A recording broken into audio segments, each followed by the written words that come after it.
It looks like Sean Dyche has found himself back at a Premier League football club. So boys, it seems like Everton, Leicester and West Ham are all sniffing around the Ginger Mourinho. They all want him if they end up sacking their respective managers. So first, I think it's good for us to start with possibly the least likely one, and then we'll work our way up, yeah, in my opinion. I'm going to start with Leicester City. I really just cannot see this happening. There's other reasons which we'll get into further in the video as they link in with the other two clubs. But first up, just based off Leicester, the business model, you know, that buy young, sell big. It's not a Sean Dyche thing. You look at what he did at Burnley. He brought in a lot of more experienced players. He built his sort of transfer policy around the attitude, the work rate of a lot of players, and especially leadership. He strove himself on having a lot of leaders in the team. I mean, you look at the players that left, Ben Mee, James Tarkowski. I think McNeil and Collins were pretty much the only players below 25. Leicester looking to do that whole buy young, sell for big.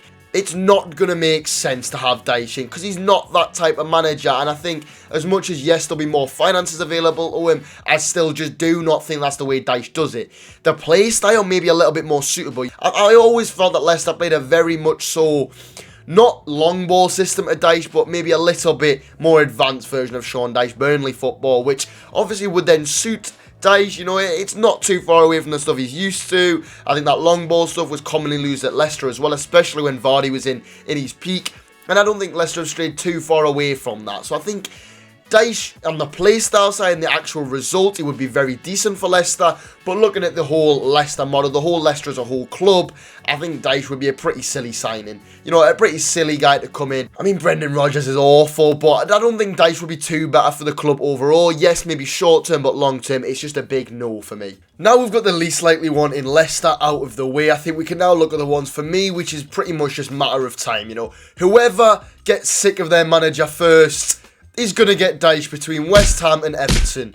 Now, I'm going to start with talking about West Ham, just because for me, West Ham are the most likely to get Dyche, in my opinion, with them supposedly over-offering him a 6-month contract. Meaning, if Moyes is off, Dyche is guaranteed. It wouldn't be that bad. Hear me out. I know I said before with projects, all that good stuff, it's not that bad. He'll keep them up, do what he needs to do, might get them a decent way in the Conference League, and then next season, if they want to go and expand, push on, then Dyche can obviously leave quite quickly, or can sign him on. He might do well. We've never seen Dyche with a big budget, and West Ham obviously have that big budget. He could reunite with Danny Ings and Maxwell Cornet, obviously with Ings pretty much being there and Cornet going in the summer.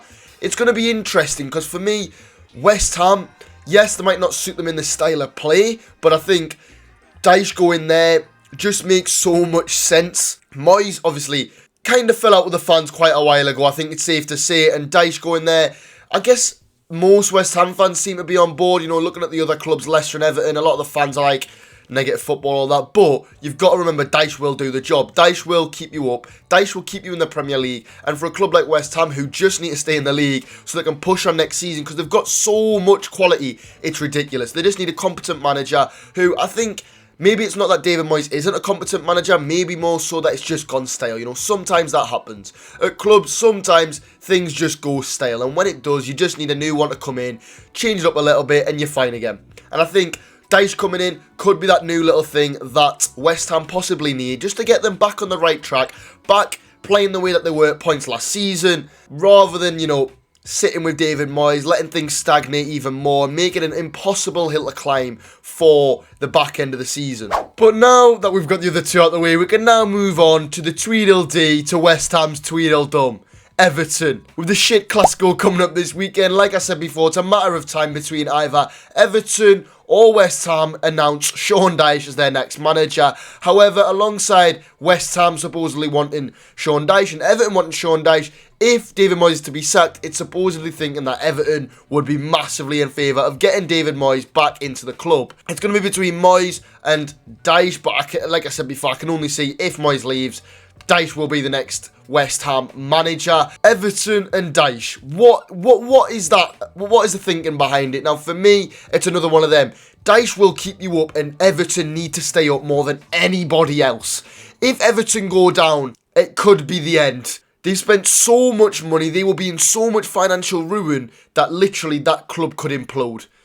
And I'm not even being dramatic.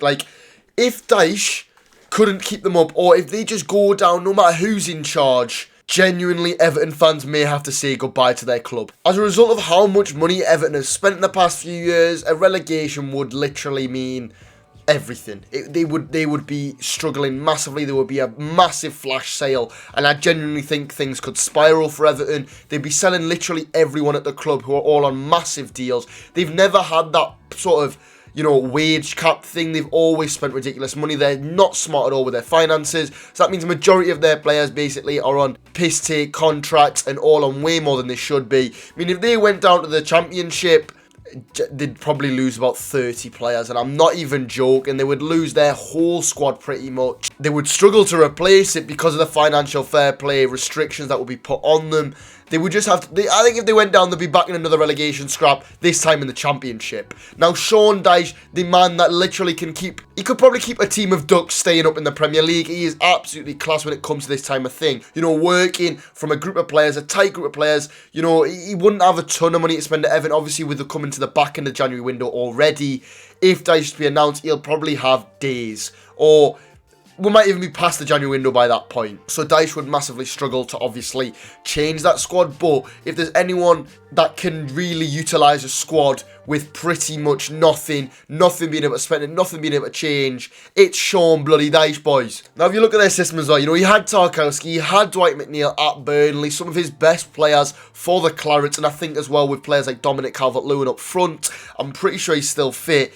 It seems like Everton would actually quite suit Dyche's style, you know. They're actually not horrific at the back. Well, I'm saying that. They're not amazing at the back, but I wouldn't say that's like their kind of worst side. I just feel like there's no game plan going on at Everton. You know, they've got a few decent individual players, maybe even some that are great, but they've just seemed to have no actual game plan going into games, which I think Dyche would obviously sort out like that. He would have his game plan implied straight away, and would know, all the players would know exactly what they were doing, and he would make sure they're working hard, dying for the badge, which a lot of Everton fans seem to have a problem with the players not doing this season. For me, Dyche keeps Everton up if he goes to Everton. But I also feel like if West Ham come in for Dyche and Everton at the same time, Dyche would be silly to go to Everton and not West Ham. West Ham have too much quality to go down. And I think if it's likely for anyone to happen, you know, if it's true that Dyche has been offered this contract by West Ham, then he will go to West Ham. And I think West Ham will do better for it. But boys, if you're looking for more football content, maybe go check out this video right here. If you want to watch some matchday vlogs, check out this one right here.